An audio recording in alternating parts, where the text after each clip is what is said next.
But Bommai ಸಾಹೇಬ್ರೆ, ಹಿಂದಿನ ಯಾವ ಸರ್ಕಾರಕ್ಕೂ ಕೂಡ ಪೊಲಿಟಿಕಲಿ ಒತ್ತಡ ಇರಲಿಲ್ಲ. 50,000 ಕೋಟಿಯಷ್ಟು ಹಣವನ್ನು ಪ್ರತಿ ವರ್ಷ ಗ್ಯಾರಂಟಿ ಅನ್ನುವ ಕಾರಣಕ್ಕೋಸ್ಕರ ಕೊಡಲೇಬೇಕು ಅನ್ನುವ ಒತ್ತಡದಲ್ಲಿ ಕರ್ನಾಟಕ ಸರ್ಕಾರವೂ ಇದೆ. ಇತ್ತೀಚಿನ ಅಂದರೆ 2023-24 ನಂತರದ ಚುನಾವಣೆ ನಡೆದ ಎಲ್ಲ ರಾಜ್ಯಗಳಿಗೂ ಆ ಒತ್ತಡ ಇದೆ. ಹೀಗಾಗಿ ಸಾಲ ತರದೆ ಈ 50,000 ಕೋಟಿಯನ್ನು ಏನು ಮಿರಾಕಲ್ ಮಾಡಿ ಅವರೇನು ಎಲ್ಲಿಂದ ತರಲಿಕ್ಕೆ ಸಾಧ್ಯ ಆಗಲ್ಲ.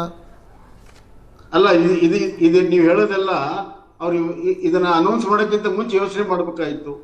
ಗ್ಯಾರಂಟಿ ಕೊಡುವಾಗ ನಾವು ಎಲ್ಲಿಂದ ಯಾವ ಸಂಪನ್ಮೂಲದಿಂದ ತರ್ತೀವಿ ಅನ್ನೋದನ್ನ ಯೋಚನೆ ಮಾಡ್ಬೇಕಲ್ಲ. ಅದನ್ನ ಯಾವ್ದು ಯೋಚನೆ ಮಾಡದೆ ಇವತ್ತು ರಾಜಕೀಯ ಲಾಭಕ್ಕಾಗಿ ಗ್ಯಾರಂಟಿಗಳನ್ನ ಮಾಡಿ ಅದಕ್ಕೆ ಯಾವುದೋ ವ್ಯವಸ್ಥೆಗಳನ್ನು ಮಾಡದೆ ಸಾಲವನ್ನ ಜನರ ಮೇಲೇನೆ ಹೇಳ್ತಾ ಇದ್ದಾರೆ. ಯಾವ ಜನರಿಗೆ ಗ್ಯಾರಂಟಿ ಕೊಡ್ತಾ ಇದ್ದಾರೆ ಅದ ಜನರ ದುಡಿಮೆಯಿಂದನೇ ಇವತ್ತು ತೆರಿಗೆ ಬರ್ತಾ ಇರುವಂತದ್ದು. ಗ್ಯಾರಂಟಿ ಘೋಷಣೆಗಳನ್ನ ಮಾಡಿದಾಗ ಎಲೆಕ್ಷನ್ ಟೈಮ್ನಲ್ಲಿ ಕೇಳಿದ್ವಿ ನಾವು ಎಲ್ಲಿಂದ ತರ್ತೀರಿ ದುಡ್ಡು ಅಂತ.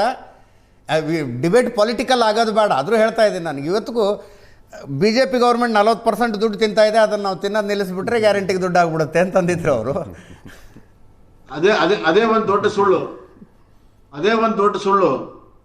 ಹಾಗಾಗಿದ್ರೆ ಸಾಲ ಮಾಡೋ ಅವಶ್ಯಕತೆ ಇರಲಿಲ್ಲ.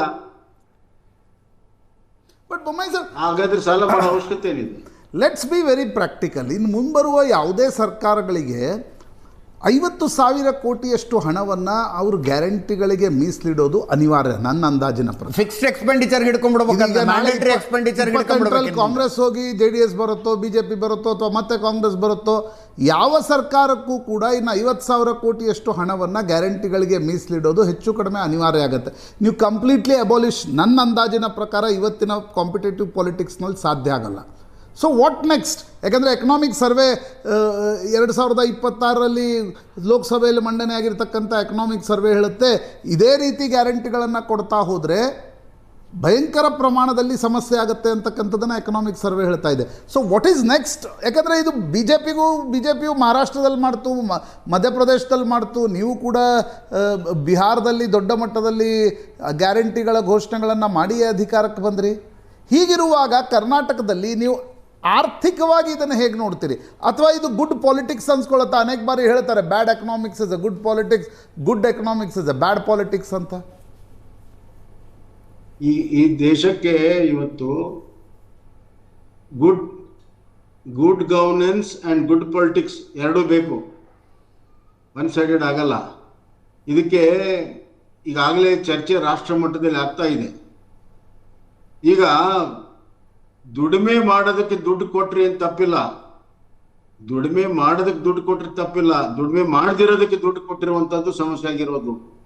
ಇವತ್ತು ನಾನು ನಮ್ಮ ಹಾವೇರಿ ಜಿಲ್ಲೆಯಲ್ಲಿ ಸುಮಾರು 8 ಕೋಟಿಗಿಂತ ಹೆಚ್ಚು ಹಣವನ್ನು ಬೇರೆ ಬೇರೆ ಮುದ್ರಾ ಯೋಜನೆ ಇತರ ಯೋಜನೆಗಳಿಗೆ ಅವ್ರಿಗೆ ಉದ್ಯೋಗ ಮಾಡೋದಕ್ಕೆ ನಾವು ಇವತ್ತು ದುಡ್ಡನ್ನು ಹಂಚಿದ್ದೀವಿ.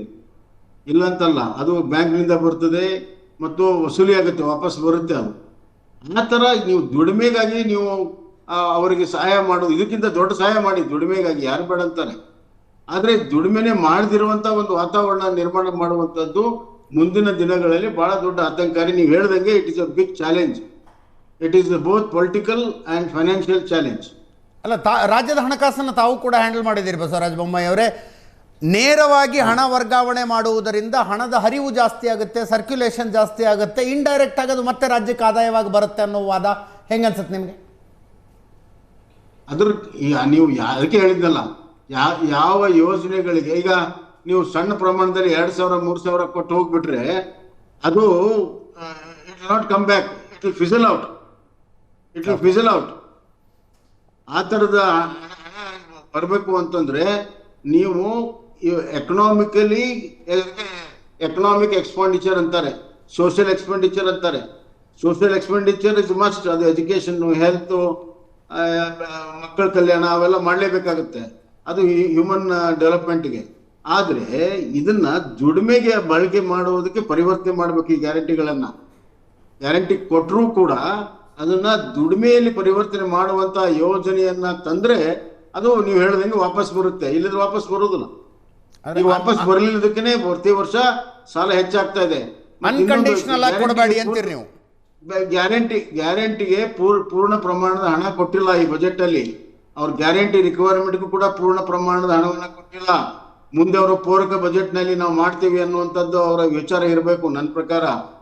ಈಗ KSRTCಗೆ ಒಂದು 5,000 ಕೋಟಿ ಹೆಚ್ಚಿಗೆ ಖರ್ಚಾಗಿದೆ, ಅದನ್ನ ಕೊಡೋರು ಯಾರು? ವಿದ್ಯುತ್ ಶಕ್ತಿಯಲ್ಲಿ ಹೆಚ್ಚಿಗೆ ಖರ್ಚಾಗಿದೆ, ಅದನ್ನ ಕೊಡೋರು ಯಾರು? ಯುವ ನಿಧಿಗೆ ಈ ಸತಿ ಇಟ್ಟೇ ಇಲ್ಲ. ಸೊ ಇದೆಲ್ಲ ಅಡಿಷನಲ್ ಎಕ್ಸ್ಪೆಂಡಿಚರ್ ಬರ್ತದೆ, ಬಜೆಟ್ ನಂತರವೂ ಕೂಡ ಎಕ್ಸ್ಪೆಂಡಿಚರ್ ಇದೆ ಅವ್ರಿಗೆ. ಅಲ್ಲ ಬೊಮ್ಮಾಯಿ ಅವ್ರು, ನಿಮ್ಮ ಪ್ರಕಾರ ಅನ್ಪ್ರೊಡಕ್ಟಿವ್ ಅಂದರೆ ಏನೀಗ? ಅಂದರೆ ಲೆಟ್ಸ್ ಬಿ ವೆರಿ, ಅದ್ರ ಬಗ್ಗೆ ಒಂದು ಕ್ಲಾರಿಟಿ ಬರಬೇಕು ಅನ್ಸುತ್ತೆ ನನಗೆ. ಅನ್ನಭಾಗ್ಯ ಅನ್ಪ್ರೊಡಕ್ಟಿವ್, ಗೃಹ ಜ್ಯೋತಿ ಅಂದರೆ ಗೃಹ ಜ್ಯೋತಿಯಲ್ಲಿ ಏನು ಅನ್ಪ್ರೊಡಕ್ಟಿವ್? ಗೃಹಲಕ್ಷ್ಮಿ ಅನ್ಪ್ರೊಡಕ್ಟಿವ? ಶಕ್ತಿ ಯೋಜನೆ ಅನ್ಪ್ರೊಡಕ್ಟಿವ್? ಅಲ್ಲ, ನಾನು ಹೇಳ್ತೀನಿ ಕೇಳಿ. ಈಗ ಅನ್ಪ್ರೊಡಕ್ಟಿವ್ ಅಂತಂದ್ರೆ ಈ ಯೋಜನೆ ಹೇಳ್ತೀನಿ ಕೇಳಿ. ಯೋಜನೆಗಳ ಮಾಡುವ ಸಲುವಾಗಿ ಒಂದ್ ನಿಮಿಷ, ಯೋಜನೆಗಳ ಮಾಡುವ ಸಲುವಾಗಿ, ಯೋಜನೆಗಳ ನಿರ್ವಹಣೆ ಸಲುವಾಗಿ ಬಹಳಷ್ಟು ಖರ್ಚು ಮಾಡ್ತಾ ಇದ್ದಾರೆ. ಈ ಉದಾಹರಣೆಗೆ ಗ್ಯಾರಂಟಿ ಸಮಿತಿಗಳನ್ನು ಮಾಡಿದ್ದಾರೆ, ಸ್ಟೇಟ್ ನಿಂದ ಹಿಡಿದು ತಾಲೂಕು ಮಟ್ಟದಲ್ಲಿ ಸಮಿತಿ ಮಾಡಿದ್ದಾರೆ. ಅವ್ರಿಗೆ ಸರ್ಕಾರದ ನೌಕರ ತರ ಪೇಮೆಂಟ್ ಕೊಡ್ತಾ ಇದ್ದಾರೆ, ಹಿಂದೆಂದೂ ಕೂಡ ಆಗಿರ್ಲಿಲ್ಲ. ರಾಜ್ಯದ ಬೊಕ್ಕಸದ ಹಣದಿಂದ ಡೈರೆಕ್ಟ್ ಆಗಿ ಅವ್ರಿಗೆ ಹೆಂಗೆ ನೌಕರದಾರ ಇರ್ತಾರೆ ತಿಂಗಳು ಪಗಾರ ಕೊಡ್ತಾ ಇದ್ದಾರೆ. ಎಲ್ಲಾದ್ರೂ ನಾಮಿನೇಟೆಡ್ ಮೆಂಬರ್ಸ್, ಹಿಂದೆಲ್ಲ ನಾಮಿನೇಟೆಡ್ ಮೆಂಬರ್ಸ್ ಯಾವ್ದಾದ್ರು ಸ್ಯಾಲ್ರಿ ಕೊಟ್ಟಿದ್ದು ನೋಡಿದ್ದೀರಾ ನೀವು? ಈಗ 34 ಜನರನ್ನ ಈಗ ನೀವು ಎಲ್ಲ ಮಿನಿಸ್ಟರ್ ಆಫ್ ಸ್ಟೇಟ್ ಮಾಡಿ ಎಕ್ಸ್ಪೆಂಡಿಚರ್ ಮಾಡ್ತಾ ಇದ್ದೀರಿ, ಯಾವುದನ್ನು ಕೂಡ ನಿಲ್ಸಿಲ್ಲ ನೀವು. ಆದ್ರಿಂದ there are series of unproductive expenditure. ನಾನು ಹೇಳ್ತಾ ಹೋದ್ರೆ ಬೇಕಾದಷ್ಟಿದೆ. ಡಿಪಾರ್ಟ್ಮೆಂಟ್ಗಳಲ್ಲಿ ಅನ್ಪ್ರೊಡಕ್ಟಿವ್ ಎಕ್ಸ್ಪೆಂಡಿಚರ್ ಇದೆ. 2 ಪ್ರಾಬ್ಲಮ್ ಇದೆ. ಒಂದ್ ಕಡೆ ಅನ್ಪ್ರೊಡಕ್ಟಿವ್ ಎಕ್ಸ್ಪೆಂಡಿಚರ್ ಇದೆ, ಇನ್ನೊಂದು ಅನ್ಸ್ಪೆಂಟ್ ಎಕ್ಸ್ಪೆಂಡಿಚರ್ ಇದೆ, ಅದು ಸ್ಪೆಂಡ್ ಮಾಡಕ್ ಆಗದಿರುವಂತದ್ದು. Coming to your favourite subject Basavaraj Bommai ಅವರೇ, ನೀರಾವರಿ. ಈ ಬಜೆಟ್ ನಲ್ಲಿ ನೀರಾವರಿನ ಹೇಗೆ ನೋಡ್ತಾ ಇದ್ದೀರಿ? ಒಟ್ಟಾರೆ ಸಿದ್ದರಾಮಯ್ಯನವರ ಸರ್ಕಾರ ಬಂದ ಮೇಲೆ 3 ವರ್ಷದ ನೀರಾವರಿಗೂ ಸಿದ್ದರಾಮಯ್ಯ ಅವ್ರಿಗೂ ಸಂಬಂಧ ಇಲ್ದಂಗೆ ನಡ್ಕೊಂಡಿದ್ದಾರೆ ಇದುವರೆಗೂ. 7 ಬಜೆಟ್ ಮುಖ್ಯಮಂತ್ರಿಯಾಗಿ ಮಾಡಿರುವಂತದ್ರಲ್ಲಿ ನೀರಾವರಿ ಪ್ರಾಶಸ್ತ್ಯನೇ ಕೊಟ್ಟಿಲ್ಲ. ಈಗ ಏನು ಅವರು 22,000 ಕೋಟಿ ಕೊಟ್ಟಾರ ನೀರಾವರಿ, ಅದು ಸಣ್ಣ ನೀರಾವರಿನೂ ಕೂಡ ಸೇರಿದೆ ಅದರಲ್ಲಿ. ಆಮೇಲೆ ಅದಕ್ಕೆಲ್ಲ ಅಲ್ಲಿರುವಂತ ಸಾಲ ತೀರಿಸೋದಕ್ಕೆ, ಅಲ್ಲಿರುವಂತ ಎಕ್ಸ್ಪೆಂಡಿಚರ್ಗೆ ಎಲ್ಲ ಸೇರಿ 22,000 ಕೋಟಿಯಲ್ಲಿ 4-5 ಕೋಟಿ ಮಾತ್ರ ಕಾಮಗಾರಿಗೆ ಬರ್ತದೆ ಅಲ್ಲಿ. ಮತ್ತು R&R UKPಯಲ್ಲಿ ಬಹಳ ದೊಡ್ಡ ಭಾಷಣ ಮಾಡಿ ಬಂದ್ರು. ಅಲ್ಲಿ ನಾವು ಪ್ರತಿ ವರ್ಷ 25,000 ಕೋಟಿ ಖರ್ಚು ಮಾಡ್ತೀವಿ, 75,000 ಕೋಟಿ 3 ವರ್ಷದಲ್ಲಿ R&R ನಾವು ಮುಗಿಸ್ತೀವಿ ಅಂತ ರೇಟ್ ಫಿಕ್ಸ್ ಮಾಡಿ ಎಲ್ಲ ಮಾಡಿ ಬಂದ್ರು. ಇವತ್ತು ಅಲ್ಲಿ 1 ನಯ ಪೈಸೆ ಕೊಟ್ಟಿಲ್ಲ UKP R&Rಗೆ. 25,000 ಕೋಟಿ ಪ್ರತ್ಯೇಕವಾಗಿ ಕೊಡ್ಬೇಕಾಯ್ತು ಅವ್ರ ಮಾತಿನಂತೆ ನಡ್ಕೊಂಡಿದ್ರೆ. ಸೊ ಈಗ 25,000 ಈ ವರ್ಷ ಕೊಡ್ಲಿಲ್ಲ ಅಂದ್ರೆ ಮುಂದಿನ ವರ್ಷ ಅದು 28,000 ಕೋಟಿ ಆಗುತ್ತೆ, ಎಲ್ಲವೂ ಹೆಚ್ಚಾಗುತ್ತೆ. ಸೊ ನೀವು ಮಾತಾಡೋದಕ್ಕೂ ಅಲ್ಲಿರೋ ಪ್ರಾಜೆಕ್ಟ್ಗೂ ಇಲ್ಲಿ ಬಜೆಟ್ಗೂ ಏನು ಸಂಬಂಧ ಇಲ್ಲ. ಆದ್ರೆ ಆರ್ಥಿಕ ಶಿಸ್ತಿನ ವಿಷಯದಲ್ಲಿ 2ನೇ ಮಾತಿಲ್ಲ ಅಲ್ವಾ? GSDP 25% ಒಳಗಡೆ ಇರಬೇಕು, 25% ಒಳಗಡೆನೆ ಇದೆ. ವಿತ್ತೀಯ ಕೊರತೆ 3% ಕಡಿಮೆ ಇದೆ. ಅಲ್ಲ ಅಜಿತ್, ಅದು ಒಳಗಡೆ ಇಲ್ಲ, ಒಳಗಡೆ ಎಳೆದು ತಂದಿದ್ದಾರೆ. ಹೆಂಗಂತಂದ್ರೆ ಈಗ 24.94% ಅಂದ್ರೆ 24.94% ಅಂದ್ರೆ ಎಷ್ಟು ಹತ್ರ ಇದೆ 25ಕ್ಕೆ? ನೀವು ಅರ್ಥ ಮಾಡ್ಕೊಳ್ಳಿ ಎಷ್ಟು ಹತ್ರ ಇದೆ. ಅದರಲ್ಲಿ ಕೆಲವು ಗ್ಯಾರಂಟಿಗಳು ನೀವು ಏನ್ ಕೊಟ್ಟಾರ ಅದನ್ನ ಲೆಕ್ಕಕ್ಕೆ ತಗೊಂಡಿಲ್ಲ. ಗ್ಯಾರಂಟಿಗಳು also part of becomes a debt, it's a commitment. ಗ್ಯಾರಂಟಿಗಳನ್ನ ಇವರು ಲೆಕ್ಕಕ್ಕೆ ತಗೊಳ್ಳೋದಿಲ್ಲ. ಆಮೇಲೆ RBI ಕಡೆಯಿಂದ ಏನು ಡೆಟ್ ತಗೊಂಡಿರ್ತಾರೆ ಅದನ್ನು ಕೂಡ ಲೆಕ್ಕಕ್ಕೆ ತಗೊಂಡಿಲ್ಲ.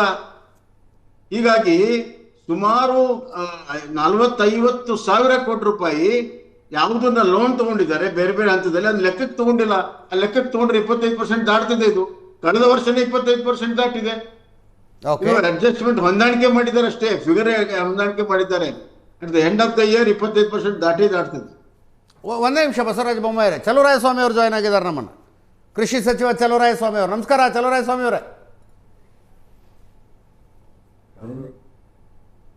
ಚಲುವರಾಯಸ್ವಾಮಿ ಅವರು, ನನ್ನ ಧ್ವನಿ ಕೇಳಿಸ್ತಿದ್ಯಾ?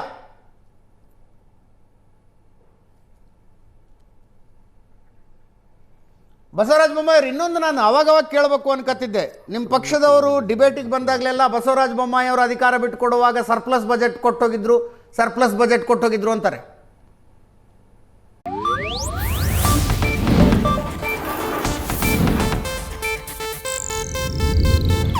ಇದು ಏಷ್ಯಾನೆಟ್ ನ್ಯೂಸ್ ನೆಟ್ವರ್ಕ್ ಪ್ರಸ್ತುತಿ.